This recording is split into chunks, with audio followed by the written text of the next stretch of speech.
Hi, I'm Derek DeVries. I'm Director of Digital and Social Strategy at Lambert & Company, one of the Midwest's largest public relations firms. We have offices in New York City, Phoenix, Lansing, Detroit, and right in Rockford's backyard here in Grand Rapids. And unfortunately, many of us have some downtime due to COVID-19, so it's a good time to sort of refresh and take stock of your digital marketing efforts and look where you might be able to improve or add on to what you've been doing. So for the first time since the advent of digital marketing, digital ad spending will overtake all other ad spending this year. And that trend was predicted at the outset of the year before COVID-19, and the impact of COVID-19, just think of like trade shows being canceled or conferences being canceled and all sorts of in-person opportunities for marketing and engagement.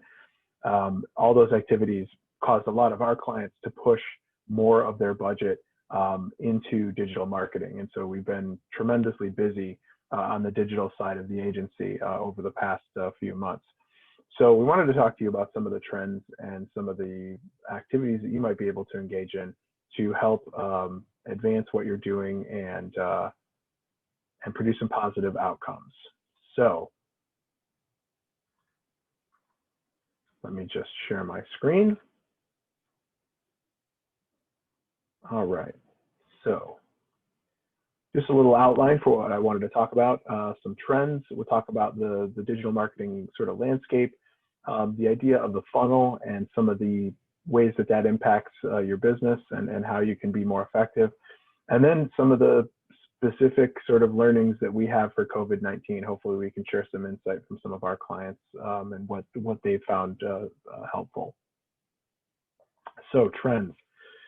Looking in the broader picture, there are sort of four trends that have been trends for some time, and they continue. So these are sort of broad catch-all categories.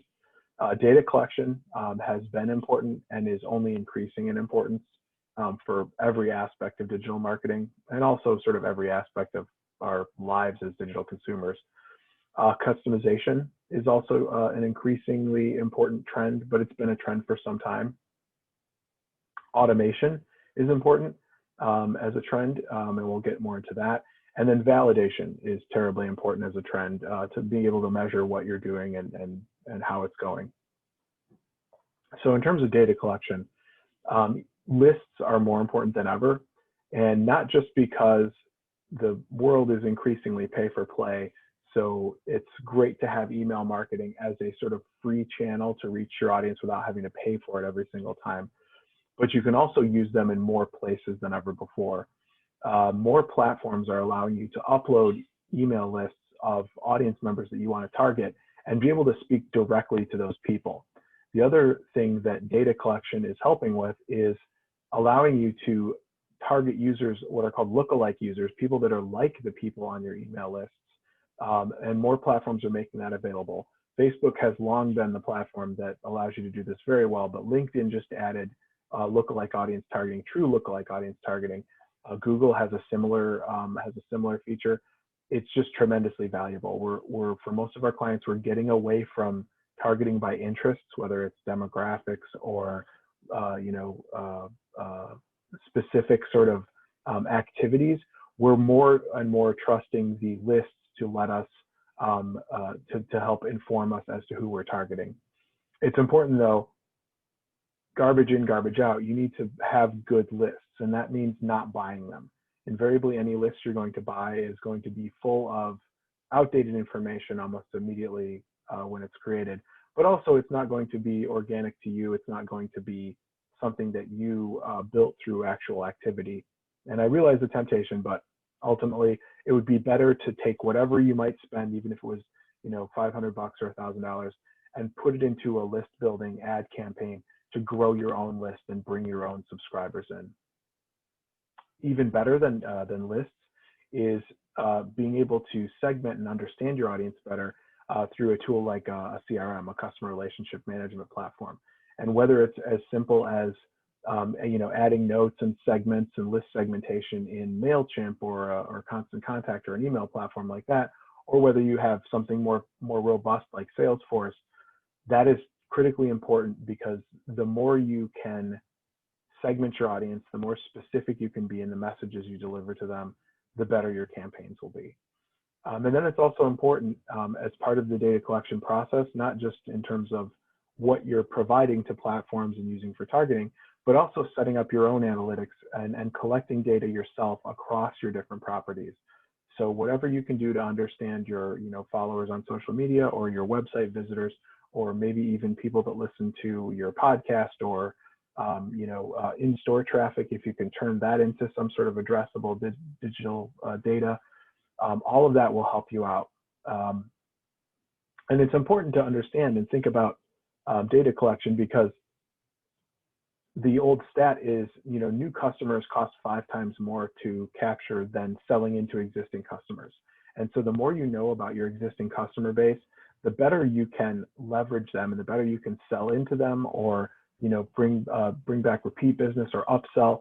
Really, that's probably going to be based on general business practices where you're going to see the most impact for your time and effort. So again, all of that's fed by data collection, terribly important. Customization has long been a trend, and that data collection that all of us are doing, and that certainly the digital ad networks and social media platforms and every other platform you can think of are doing, has accelerated in recent years.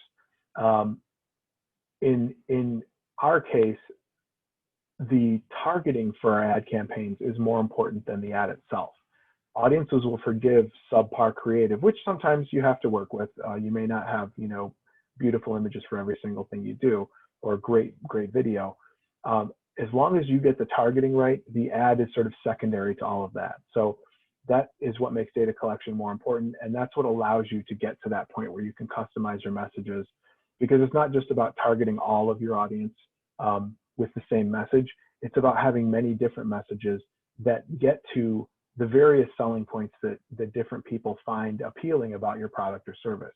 Some maybe find the price appealing. Some may find the credibility of your organization appealing. Some may find a warranty appealing. All of them are, people are invariably going to be susceptible to different messages, and you want to be able to reach them with those messages. Audiences also expect tailored messages. They've been trained to by all of social media up until now. They're used to being able to sit down in front of YouTube or TikTok or Instagram and be served content that's relevant for an hour or more at a jag.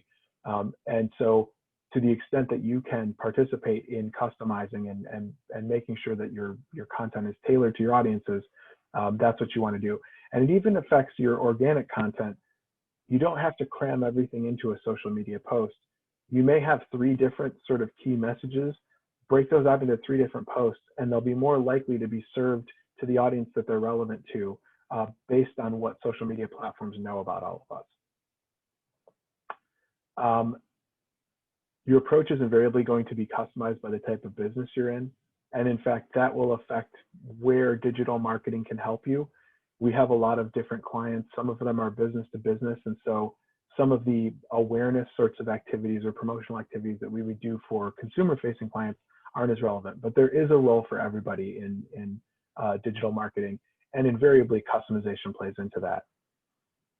Something else that's important to customization is making sure that you are capturing, whenever you can, as much creative as possible, because you want to be able to offer your audience and offer the platforms different options for creative.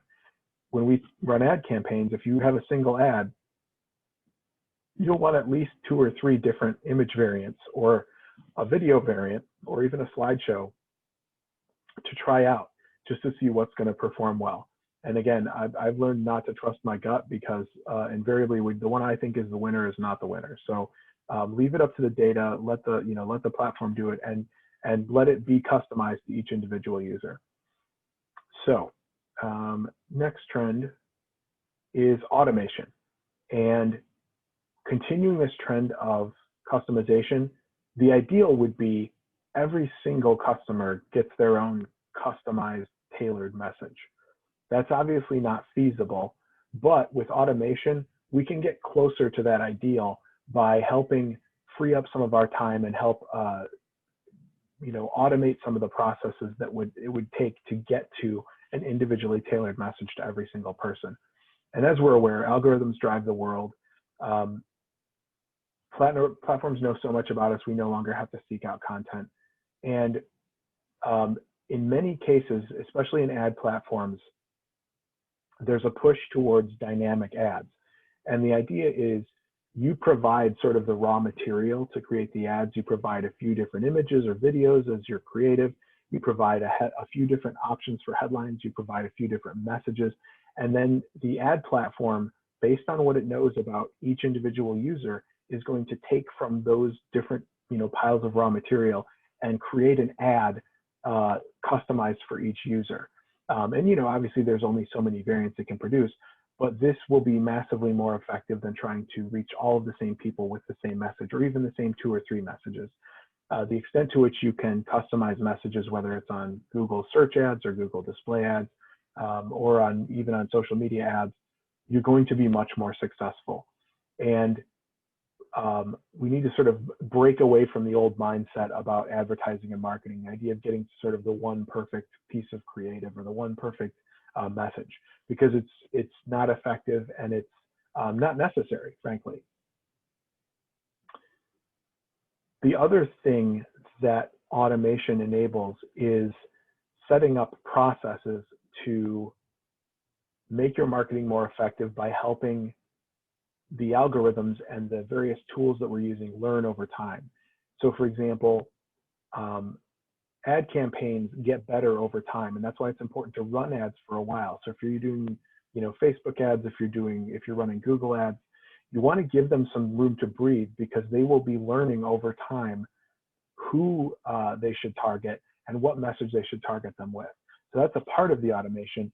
There's also marketing automation you can build on to your promotional campaigns, where you're reaching out and retargeting people, those ads you've seen where they follow you around the web, trying to get you to come back and buy that pair of shoes you were looking at. You can also add those relatively easily to your campaigns. And they're a fantastic way, because a lot of times, creating that initial awareness, you've got an investment in this potential customer because they're now aware of you, they've demonstrated some interest, and then you can help capitalize on that existing relationship you've built, rather than trying to reach a bunch of new people. Again, getting back to that idea that selling into an audience that has familiarity with you is much easier and cost effective than trying to reach new people.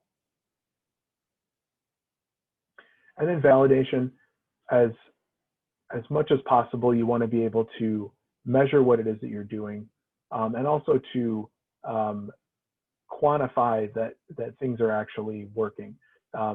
There have been some times where some of the ad platforms have underperformed or over-reported certain statistics. And so you want to make sure to have some kind of component where you have control over, you have insight. It's in many cases, it's a website where you have some view into the analytics, but that also gives you some other opportunities.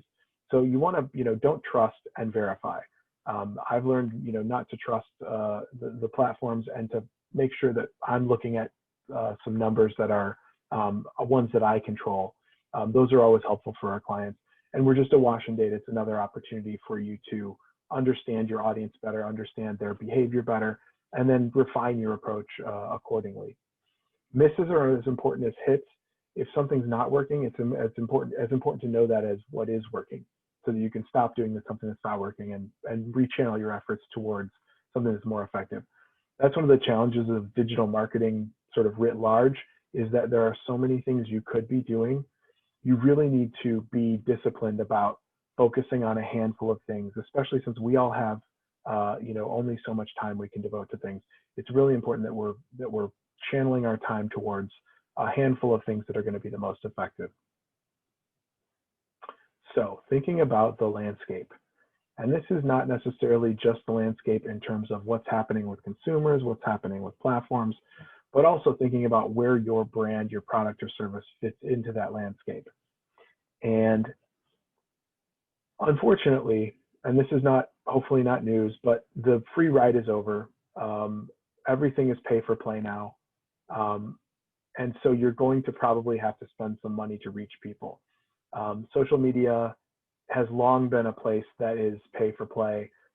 5 years ago, you were lucky if 15% of your existing audience saw a given post that you published. Now it's probably below 6%. And in fact, the larger your audience is, if it's over 50,000 people, probably only 2% of them are seeing any given message you post. So the reach is basically evaporated. There are some exceptions, and we'll talk about those, but for all intents and purposes, you're probably going to have to pay. And the other challenge is, even if you are getting some good organic reach on your posts and your existing audience, more than say 6% of your audience is seeing those, you're going to have a very hard time reaching new audiences. It's almost impossible to get something to go viral. So kind of, accepting that as a reality, the odds that your messages will find people outside of your network are very small. And so that means a spend is necessary. The good thing is it's much more effective to spend, and it's very cost effective to spend. So that's sort of the trade-off. The exceptions, to when you can actually produce organic reach that's sort of sustainable as a way of promoting your products and reaching people. It's going to depend on, is your brand B2C or B2B. If you're B2C, you're going to have a much easier time of things than somebody that's B2B, just based on the size of your audience. First of all, that's going to create a larger opportunity for you, but also the niche nature of your product. If you're B2B, you're probably more niche, and that makes it more difficult to reach people. Same thing with, is your product or service fun or more traditional? If you have a fun brand, that obviously gives you more opportunities to reach people by entertaining them. If you're more traditional and you're sort of more, you have a more sort of rigid brand identity, that's going to make it tough to reach people, because you're not going to be able to take some of the leaps or go out on sort of a ledge with your creative that a fun sort of upstart insurgent brand would be able to do. If you're niche, if you're broad appeal products obviously have more opportunity. Are you visual or are you substantive? If your brand or your product or service is very visual, obviously you have a huge benefit in terms of growing, having organic social reach. If there's more substance to your product and it's not something that shows up easily in images, maybe you make a really important medical component or electronic component that doesn't necessarily show up. While it's terribly important, has a very dedicated audience, but you're going to struggle with reach with something like that. Are you established or are you unknown? If you're unknown, you likely don't have that existing audience to leverage to sort of grow some organic reach with. If you're established and you have an existing audience, you've got a bit more opportunity to reach those people through social media. Is it a splurge or a grudge purchase? Some of our clients, they make products that they need, but they're not excited about. Think about dental care products. It's not something that people are necessarily excited to run out and buy, but they are essential. And so they have to pay accordingly based on, relative interest in the product. Some of our clients might sell things like ice cream or potato chips. Those are a much easier sell. They're something that people want. They're not necessarily something they need. And then your sales cycle is also going to determine how you're going to be able to get organic reach. If you have a short sales cycle or a long sales cycle, if you have a long sales cycle, you're probably going to have to pay more, because you're going to need to nurture people through the process until you get them to the point where they're making a purchase or they're creating a relationship with your brand. Short sales cycle, you've got a bit of an easier go. You might have, some really compelling creative, and all it takes is a click and they can buy the product and it's on its way to their house. Not everybody is that way, but that's sort of some of the features of a brand that you can look at to determine whether or not how viable organic is for you. Ultimately, though, it's as good as it's going to get, and it's not going to get any better. Organic reach is only going to decline over time. And so the reality is, there are things that organic social media can do and things that it can't do. And so hopefully this frees you up from the constant treadmill of needing to think about things to post to social media.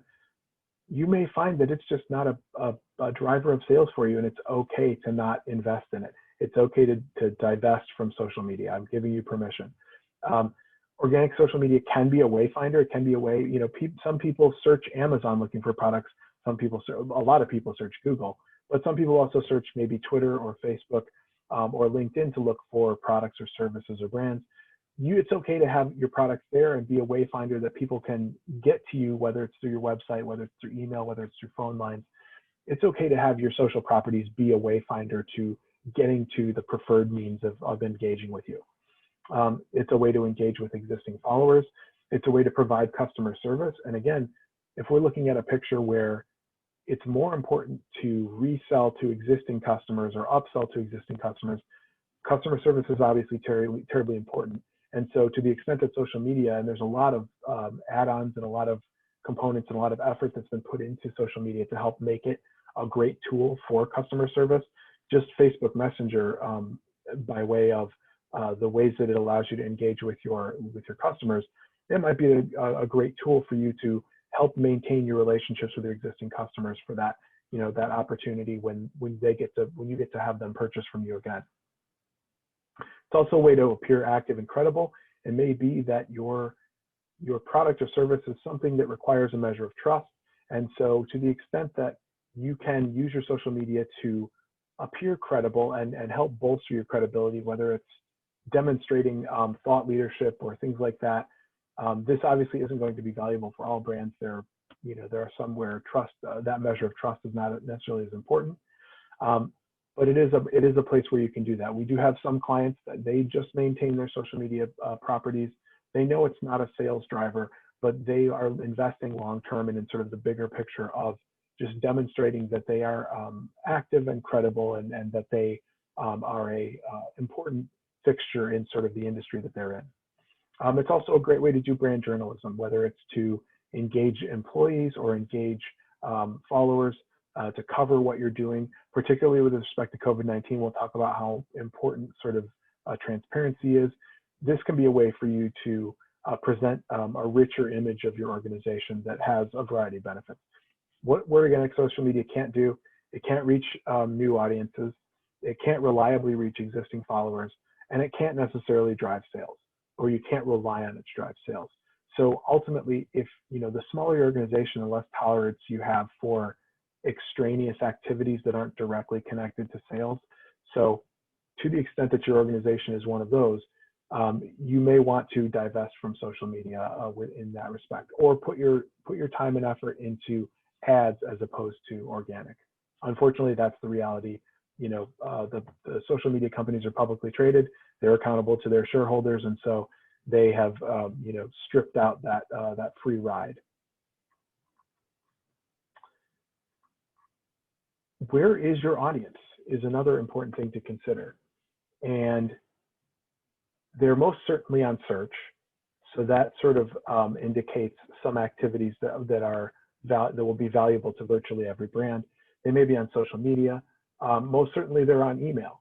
And the mix of those channels and how you use them is going to depend on your type of business and your individual brand and where you are in the marketplace. Beyond those basic channels, beyond search, beyond social, beyond pay-per-click, and beyond email, it's really up to you. It's going to depend on your business. If you're not doing any of a combination of those three, search, pay-per-click, social, or email, definitely start there before you start looking broader and further afield to other things. So that will help frame out what you're doing. Something that's important as we talk about ad targeting, and honestly, you're probably going to have to do some paid spend. It's a reality now, and so that's a message that I will keep repeating because unfortunately it's the truth. But fortunately, it's very effective. You need to break out of the traditional mindset for audience targeting. And so if you think about the old model for targeting audiences, you would buy time on a TV channel during a particular show that had reach within a certain audience that we assume some large segment of our particular customer is a member of. The old model was about using the platform to get to the audience. It was about sort of going through a certain segment of the audience to get to the people that actually matter. The new paradigm is you're not targeting through the platform, you're targeting the user by way of the platform, or you're targeting the individual you want to reach, and you're agnostic as to the platform that you're reaching them with. The reality is when you have lists and when you have custom audiences, or you have even interest audiences, a Facebook or a Google, they know exactly who the people are that they might serve the ads to. It's just a matter of reaching them, and there's a variety of ways they can do that. All of the digital ad platforms have multiple channels where they can show up. So for example, Google or Facebook, not only do they show up on their own platform, so Google search ads will show up in Google searches, Google display ads will show up on Google properties or on Google apps, similarly with Facebook, but they also show up in other places as well.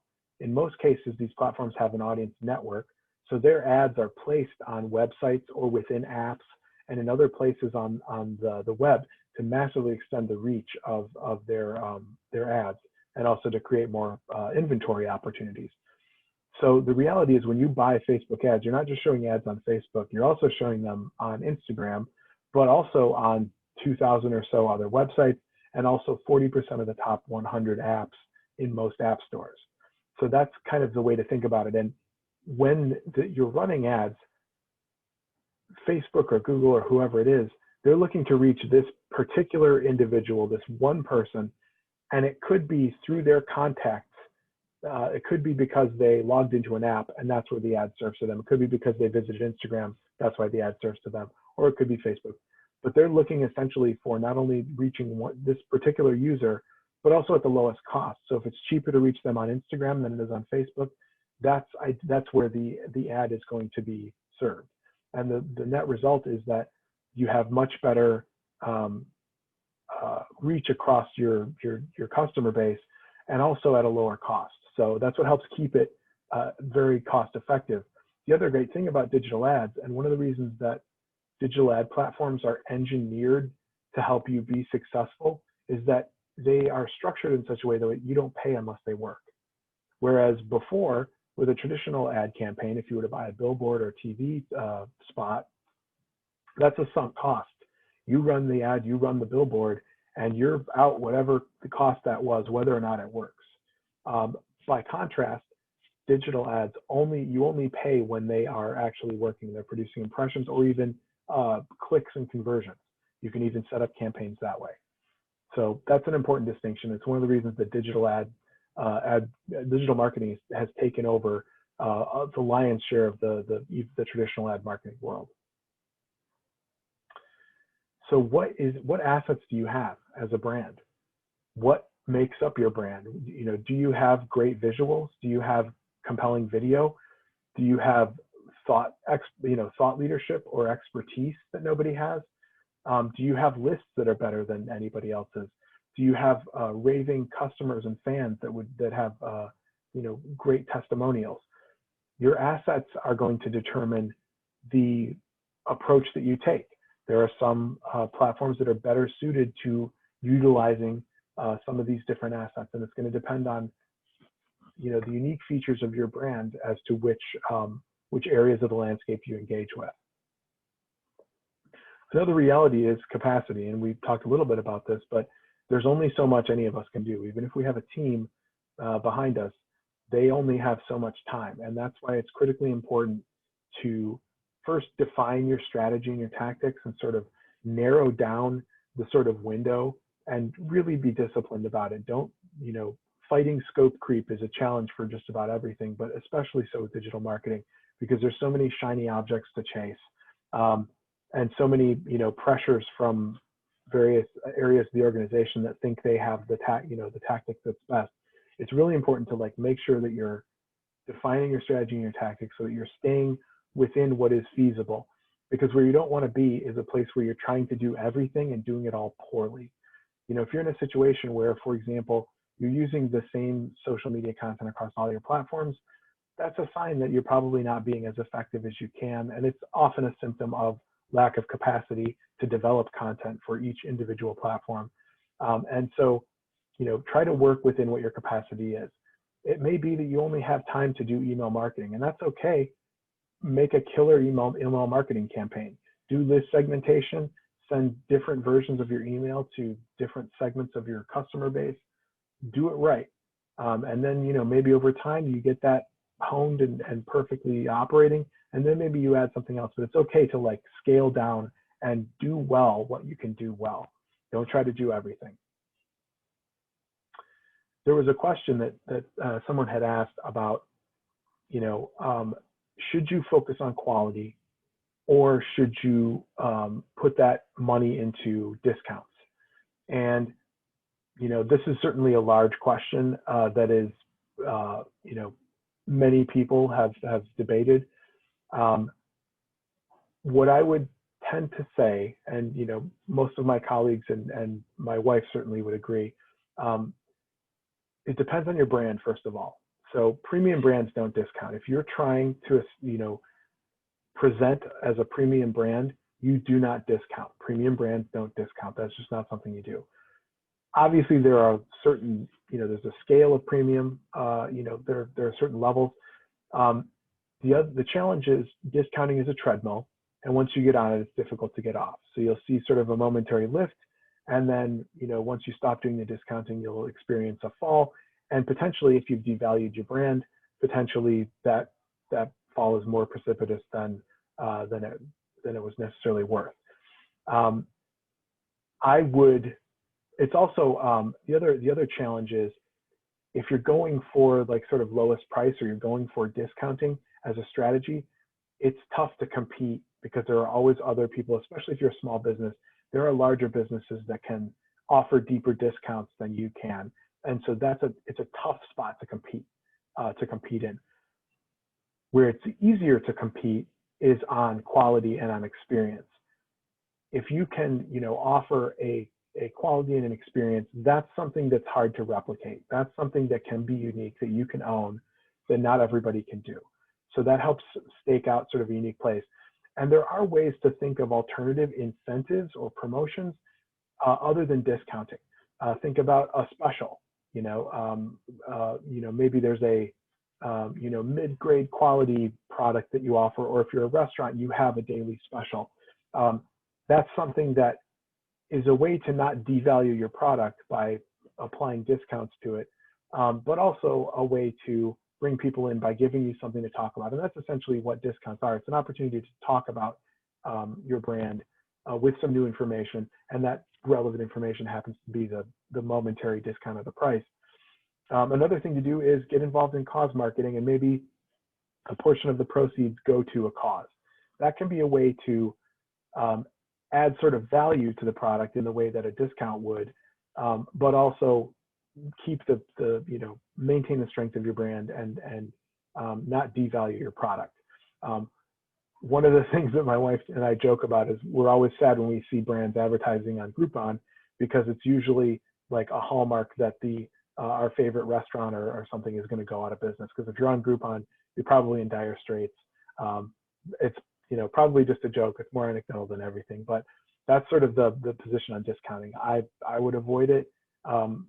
It would only make sense in certain circumstances. So that's sort of thinking about that landscape and about competing on price. So understanding your funnel. So the idea of a marketing funnel, hopefully you're familiar with it, but it's just sort of a tool for visualizing your business. And every business should be able to fit itself in somewhere in a funnel. And it's modern funnels, it depends on who you talk to, which marketing textbook you're reading. But the basic picture is you have sort of a situation where you have tofu, mofu, and bofu. Some of the fun acronyms that we can engage with. So top of the funnel, middle of the funnel, and bottom of the funnel. And the idea is you're attracting, people and interested parties at the top. They're learning more. They're being compelled by your unique value proposition to the point where they purchase and convert and become a customer. And then some versions of the marketing funnel move down into loyalty, and beyond loyalty into advocacy. So the idea is you are creating awareness, or there's an awareness state of a customer And then they maybe move from awareness into interest. They move from interest to consideration, move from consideration to conversion, move into then from conversion to loyalty, where they're repeat customers. And then hopefully, depending on which version of the funnel you're looking at, they move on to advocacy, where they're actually helping drive business for you, helping drive people from the top of the funnel on down into becoming customers. And so thinking about this tool gives you an opportunity to think about where your brand is and what you need to do as an organization. So one of the challenges that we run into with a lot of clients is they'll think that they need awareness. They're really focused on, we need awareness, we need media coverage, we need attention, we need some ads, we need to get eyes on our product. And maybe they do, but let's take a step back and say, what is really your goal? Because awareness might not be your goal. And in fact, awareness might not be the way to accomplish your goal. It might, but it might not. In more cases than not, your goal is actually sales. Your goal is actually conversions. Likes don't pay rent. I've tried, doesn't work. So focusing on that allows you to be more careful and more strategic about how you're choosing to deploy your finite time and resources. It's an important distinction because the goal determines the setup of everything else. It may be, for example, that your goal isn't necessarily sales, it's selling into existing customers. As we talked about at the outset, you may be trying to drive loyalty. That changes the makeup of your funnel. It changes where you're going to deploy your resources. So thinking about your organization, one of the ways that you can sort of think about this is, how mature are you as a brand or as an organization? Do you have a well-established customer base, or are you relatively new? If you're a newer brand, it may be, yes, indeed, you do need awareness. Awareness is your challenge. If you're a more established brand, it may be that awareness isn't your problem, it's something else. There's something that is holding people up in the process of making their way from consideration of your product or service down to something else, and you need to leverage your resources and deploy them there. Or again, it may be that you need to focus your best opportunity, your most cost-effective opportunity is to focus on repeat business. So that's sort of important to think about. When you also think about your business in the sort of metaphor of a funnel, it's important to set up conversions and micro conversions along the way. And the longer your sales cycle, the more important it is that you think about micro conversions that are marking progress of a customer through this process into the point where they become an actual customer and they actually convert and sell. We have some clients, for example, that their customer is the US government, and their sales cycle literally might be decades, because it ends up, in the form of a giant, multi-billion-dollar government contract. So that sales cycle looks a lot different from somebody that is selling ice cream at the local grocery store. And the conversion points and the touch points are going to be accordingly different for those two brands. So thinking about your organization, if you don't already have some micro conversions along the way to that purchase, and you do have a longer sales cycle or a mid-range sales cycle, how can you set those up? Is it that you can drive them from social to your website, and so you can mark the web traffic and start to get them into your system where you can retarget them? Maybe that's it. Maybe you get them to subscribe to an email list. If you can get them to give you some of that information, maybe you can get them to take a survey. Maybe you can get them to participate in a webinar. These are all sort of little, micro steps that can help push somebody from that initial awareness through that interest and consideration into becoming a customer, an actual conversion. So thinking about that can really help you in setting up those micro conversions, because it may be that your sales cycle is too long for you to reasonably expect people to, right from a social post or a digital ad, move right into a purchase. And that's okay. You can be more effective. You may have a sales team, and you may need to feed leads to those folks. And that's where the process continues. And maybe there's some ways you amplify that and support the sales team. But if that's the situation, you may be focused on using your digital components, your digital efforts to do lead generation. And there's some amazing things you can do. If you haven't tried, Facebook lead gen ads, they collect the leads right inside Facebook, so somebody doesn't even have to jump out to a website or click through to anything. And it also gathers their contact information from what it already knows about them, so that the process is eased of collecting that data. But just think about that. That's, how can you create micro conversions if you don't already have them, and build that into your funnel. And then your funnel is going to help determine your creative. What are people going to need to hear from you to move down that funnel? Awareness is the kind of situation where vibrant, bright sort of images and video can help you create awareness, but they don't necessarily sell someone on the actual purchase itself. You may need something more substantive for that. And depending on where your audience is, if you need more awareness, okay, then you'll want to lean into more creative that's vibrant and helps you achieve that awareness. But it may be that you have people that are aware of you, but they haven't made a purchase, and they may need to hear more. They may need a white paper. They may need a blog post. They may need some earned media from a third party. All of those things they're determined by where your audience is in the funnel. It may be that you could, and some brands do very well with this, they cater only to their repeat customers, and their entire business is creating sort of a cult following. And maybe they have podcasts, maybe they have special newsletters, maybe they have special experiences or events that are only tailored at their audience. That might be something that you look at. Maybe it is that we have a product that is only of interest to a very small niche audience, and we want to only serve those people and keep them in the loop. There's some really amazing brands that are doing things like that, and catering to that existing sort of audience that they have, because they know that their opportunity for growing their revenue is to sell into those people, and repeat purchases and upselling. So that's, hopefully thinking about a funnel helps you sort of visualize your brand. Moving into COVID-19. So it has not been great. It has been sort of a terrible situation for a lot of people, not just the human toll, but there's been a massive negative impact on business, as I'm sure you're all feeling right now. And my sympathies to you, because it's a really tough situation out there. So one of the things I wanted to point out that is an unfortunate reality is some data that came from OpenTable. So on March 13th, OpenTable observed a 20% decline in reservations year over year, sort of across the board in most metro areas, particularly the ones that were starting to see COVID-19 cases. And that was, 10 days before the stay-at-home orders went into effect in New York and Michigan.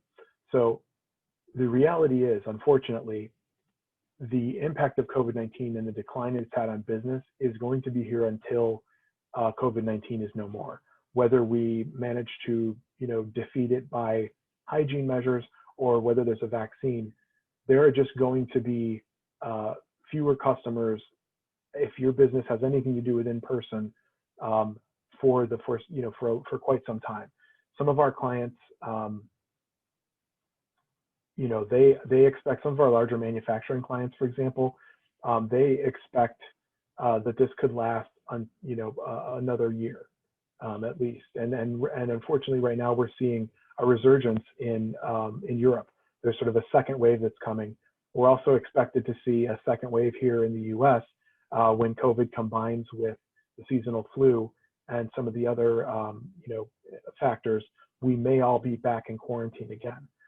So that's an unfortunate reality. So temper your expectations, accordingly. The long-term picture, people will continue to avoid exposure, and that will mean that they will be relying more on deliveries. So anything that can be shipped is, that's where an opportunity exists. It's probably going to reshape our palettes as a nation. and even potentially worldwide, because if people fear going into restaurants, and that means that food that delivers well is going to do fare better. So pizza right now is probably, if you're operating a pizzeria, you're probably doing okay because people trust pizza. It's something that delivers well. Same thing with Asian food. So there's an opportunity. Unfortunately, that means that some of the restaurants that I love, some of the sort of farm to table, different menu every day kind of restaurants, they're going to struggle for the long term, because if anything that doesn't travel well, that doesn't transport well, is going to struggle in terms of food service, because people want hot, fresh, or not mushy food when it's delivered.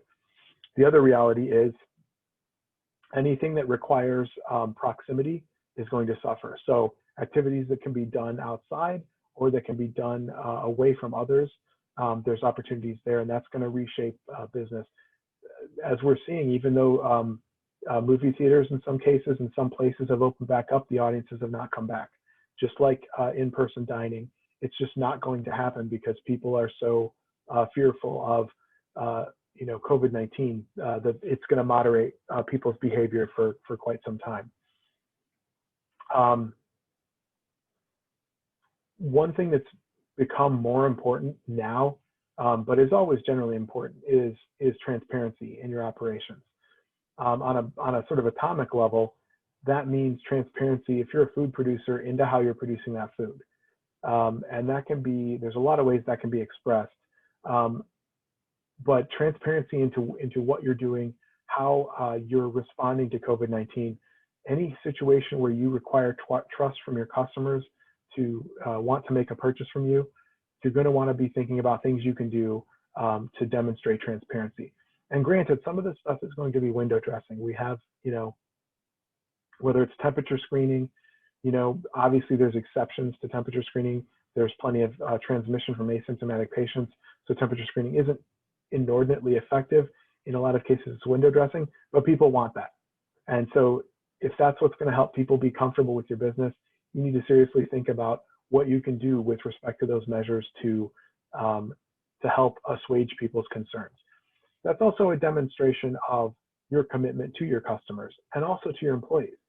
Let's not forget, it's much more important nowadays how businesses treat their employees than it ever used to be, because we have, through social media, vastly more insight and optics into what's happening and how employees are treated.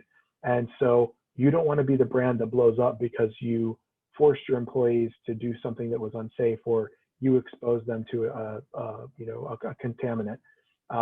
Make sure that you're holding yourself accountable, and that your employees are holding themselves and each other accountable to doing things right, to making sure that they're following hand washing, or that they're screening customers, or that they're making sure to do packaging the right way, or making sure to wear PPE and observe social distance at work. All of those things are going to be important. And if you can, whether it's posting photos to social media to demonstrate that you are following these procedures and updating them periodically, that might be what you have to do. But think about ways that you can demonstrate transparency into your operations and into how you're serving your customers, and look for those opportunities. That's where organic social media can do well, so that if people have a question, they can show up at your Facebook page, or they can show up to your website, and they can find information about how you're dealing with COVID-19. One thing that's really, particularly if you're a local business, making sure you're updating your Google My Business, your sort of Google local profile, is really important. And they've added a lot of new features for COVID-19, but they've also been adding features for quite some time. So if you didn't know, for example, that you can promote a post, and so that when people are searching for your business, you have the opportunity for essentially what looks like a social media post to show up in your Google local listing.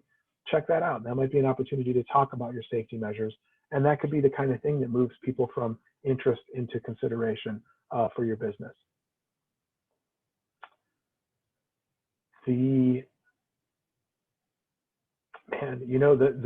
There's no, I don't have the answers to this, I'm sorry to say, but there's going to be some measure of pivoting. There are just some businesses that right now are not going to be able to operate, or not going to be able to operate at a profitable capacity. And for those businesses to survive, they will need to pivot to something else. Some of them have already started. There's been a lot of interesting stuff going on with restaurants moving to deliveries, with restaurants even packaging products to sell in grocery stores. There are even some local brands that are doing that. So that's an interesting pivot. There are, a lot of bars and restaurants or distilleries or breweries that are packaging alcohol to go, kits and that kind of a thing. But if you're an event venue, if you're, a bowling alley or a movie theater or some kind of in-person experience that's not outdoor, you're in a tough place. And so it becomes, your ability to pivot is going to depend on what your assets are and what you might be able to do with those, and whether it's, if you're a manufacturer and there's just no demand for your product right now, could you retool your line to do something else related to COVID-19? Because we know that this is going to be with us for a while. So people are going to need, essentials. They're going to need PPE and cleaning products, and they're going to need the things that help them stay at home and not go out. There might be some intersection with the kind of manufacturing you do and your ability to create something for that. Or it might be that you could allow somebody else that is having a moment in the sun, that is able to sell their product. Maybe it's that you allow them to use your facility. I don't know. But it's your ability to pivot is going to depend on what your sort of core value is. One good example to think about is during the stay-at-home order, there were obviously barbers and personal stylists and were not allowed to conduct business. What some of them realized and were able to capitalize on is, yes, they provide a service of cutting and styling and coloring people's hair, but they also provide a personal style service. And some were able to sort of make money doing personal style consultations and leverage that expertise that they have. So there may be a way that you can leverage expertise within your organization for your customers. And in fact, Facebook is actually looking to debut a new service where you will be able to charge for those things. They will give you, at least for the next year or so, it'll be free, a service where you could, for example, offer, if you're a restaurant, you could offer cooking classes and at least collect some money from people that might sign up for a cooking class webinar or cook a demonstration of how to build a product or do something. There's that opportunity there. So it's tough, and I do sympathize with every business because this is a challenging time. But try to back up and think about your core business and what else you might be able to do with that. There has been an opportunity as a result of COVID-19 and sort of the quarantine. Nielsen reported a 60% increase in media consumption during the quarantine, during the stay-at-home orders in those early months in March, April. And Kantar reported a 61% increase in social media use. So for my business and what I do and the clients that I serve, it's been a fairly boom time. There's been more ad inventory than ever, which means that the rates of advertising are lower. And a pandemic creates this opportunity where people that usually would not have downtime have downtime. So think about, C-suite executives and some of these other professional audiences that might not have much time. They've had some downtime as a result of COVID-19. So it's sort of been an unprecedented time to reach some people, and certainly a more cost-effective time to reach people with digital advertising. And we may have it's starting to pare back, and we're kind of going back as there was a period of time where everybody most brands anyway, or large brands, cut their digital ads because they didn't want to appear insensitive during the pandemic. And they've come back, but running ads during that time when everybody was cutting them created a tremendous opportunity. And we may have a second bite at that apple. There will likely be, from what we've seen from some of our clients, especially our global clients and some of our healthcare clients, there's probably going to be something like a second wave.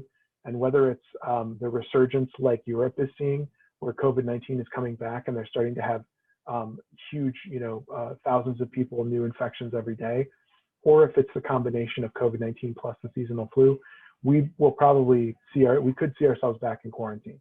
And in that situation, we're getting better, but we will see some opportunity to run digital ads. And so there will be an opportunity to more effectively reach audiences and also to reach new audiences. So that's a potential opportunity. That's part of the not all bad parts of COVID-19, although the rest is pretty bad. So that's all I have. If you have any questions, feel free to tweet at me or hit me up on LinkedIn.